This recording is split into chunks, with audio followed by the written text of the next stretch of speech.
पहला कुरिन्थिया 10 उसकी 16 आयत में लिखा है, वह धन्यवाद का कटोरा जिस पर हम धन्यवाद करते हैं कि मसीह के लहू की सहभागिता नहीं।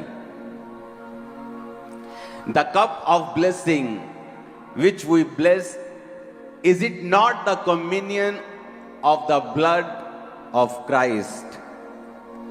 The bread which we break, is it not the communion of the body of Christ? क्या वह मसीह की देह की सहभागिता नहीं जो रोटी हम तोड़ते हैं। पहला कुरिन्थिया 10 उसकी 16 में लिखा, वह धन्यवाद का कटोरा जिस पर हम धन्यवाद करते हैं, क्या मसीह के लहू की सहभागिता नहीं।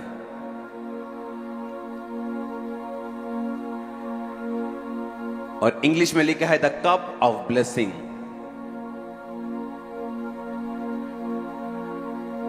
यानी जिस कप में जीसस क्राइस्ट का लहू है वो कप ऑफ ब्लेसिंग है जो आपके हाथ में है। वचन क्या कहता है?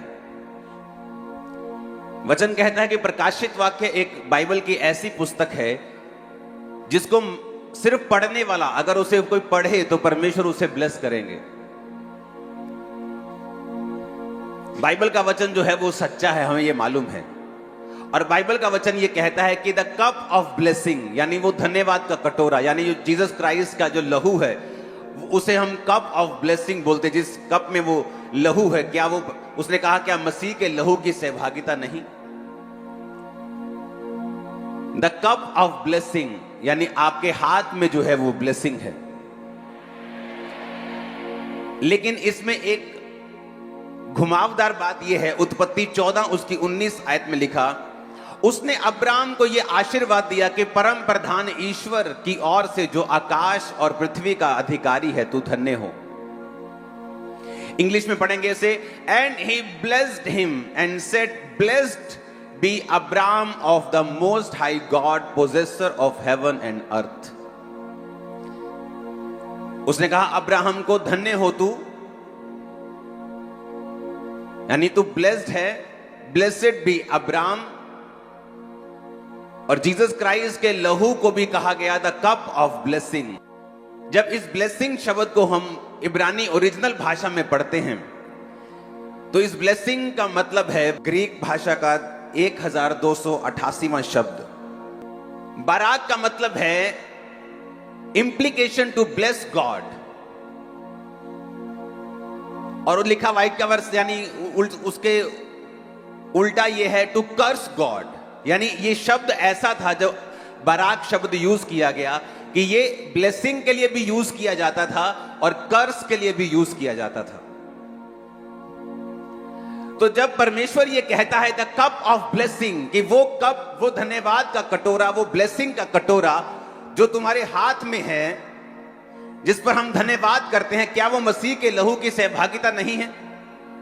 अगर वो कप ऑफ ब्लेसिंग है तो वचन ये भी सिखाता है, पौलुस ये भी सिखाता है वचन में कि वो कप ऑफ कर्स भी हो सकता है। एक ही शब्द बाराक जब बोला जाता है तो उसे ब्लेसिंग देने के लिए भी बोला जाता है और उसे श्राप देने के लिए भी बोला जाता है। और इसीलिए पौलुस ने कहा, जब हम पहला कुरिन्थियों 11 उसकी 17 से 34 आयत को पढ़ते हैं, उसकी 26 आयत में लिखा, क्योंकि जब कभी तुम ये रोटी खाते और इस कटोरे में से पीते हो तो प्रभु की मृत्यु को जब तक वो ना आए तुम प्रचार करते हो। जो कोई अनुचित रीति से प्रभु की रोटी खाएगा और उसके कटोरे में से पिएगा, वह प्रभु की देह और लहू का अपराधी ठहरेगा। इसलिए मनुष्य अपने आप को जांच ले, इसी रीति से वो रोटी में से खाए और इस कटोरे में से पिए। क्योंकि जो खाते और पीते समय प्रभु की देह को नहीं पहचानेगा, वह खाने और पीने से अपने ऊपर दंड लाएगा।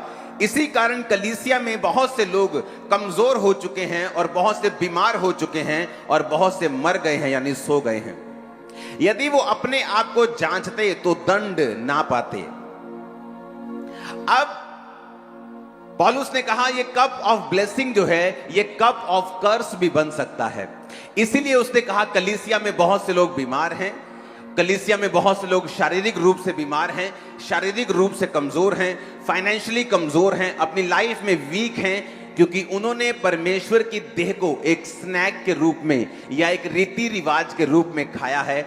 उन्होंने अपने आप को जांचा और परखा नहीं है उस देह को खाने से पहले। क्योंकि अगर परमेश्वर बराक बोल सकता है अब्राहम को आशीष देने के लिए, तो वही बराक वो कर्स देने के लिए भी बोलता है। और उसी तरह से जब ये कप ऑफ ब्लेसिंग आप ले रहे हो, ये कप ऑफ कर्स भी बन सकता है अगर परमेश्वर के वचन में लिखा, अगर तुम खाते और पीते समय प्रभु की देह को ना पहचानो। हमारे YouTube चैनल को सब्सक्राइब